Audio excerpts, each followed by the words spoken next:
Hello, in this video I'm gonna show you how we can add and remove widgets on OPPO Reno 12 Pro 5G. So in order to do that, we need to press and hold our finger on an empty space in the home screen, and then after a second we should open these options over here. At the bottom we need to choose widgets.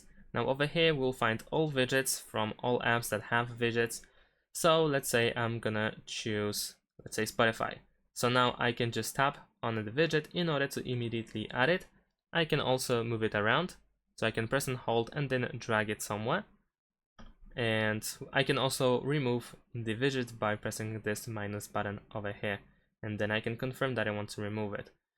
And otherwise, if you want to keep the widget, then you can just press down in the top right corner, and there we go, we have a widget.